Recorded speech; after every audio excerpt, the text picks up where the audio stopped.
Halo teman-teman semua, kembali lagi ke channel Indi Opini. Kali ini akan ngebahas tentang perjalanan hidup seorang Megawati dan seorang Puan Maharani. Dan video ini didedikasikan untuk penolakan terhadap majunya Puan sebagai RI 1. Walaupun secara konstitusional tentu boleh-boleh saja. Tapi saya akan memperbandingkan bahwa Puan Maharani adalah bukan seorang Megawati. Tentu kita sudah banyak melihat baliho-baliho seorang Puan Maharani bertebaran di kota-kota, baik kota kecil maupun kota besar. PDI sengaja menjual nama Puan untuk menjadi calon presiden di tahun 2024.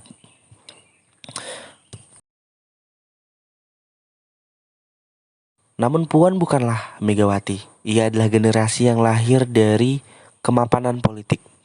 Ayahnya seorang pendiri bangsa ini, Soekarno, dan ibunya adalah mantan Presiden Republik Indonesia Megawati Soekarno Putri.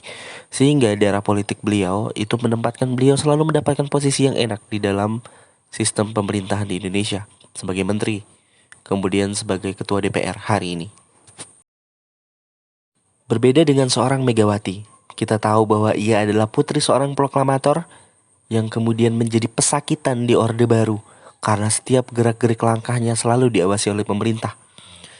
Kita tahu bagaimana Megawati harus berpindah kuliah berkali-kali karena ada campur tangan Orde Baru di sana.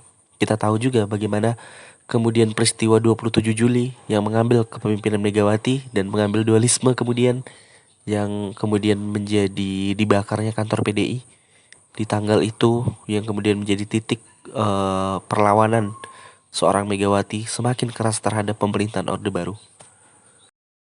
Megawati adalah generasi yang lahir dari kerasnya politik. Ia harus merasakan pedihnya penderitaan di bawah pemerintahan Orde Baru.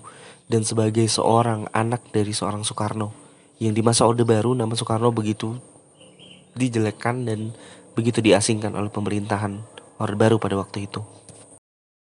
Keadaan itu membuatnya menjadi seorang pemimpin yang berkualitas. Kita tahu bagaimana karakter kepemimpinan Megawati, keteguhannya, sehingga ia mampu memimpin republik ini.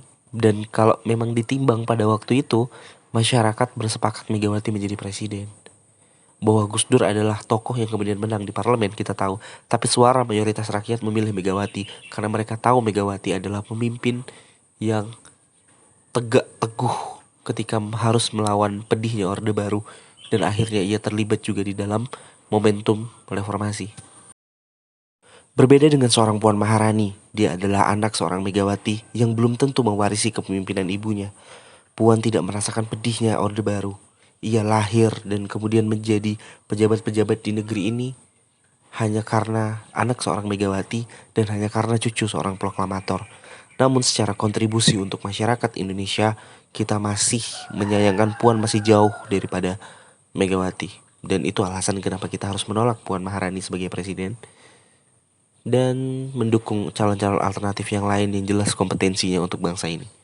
Sekian video kali ini, Indi Opini kali ini.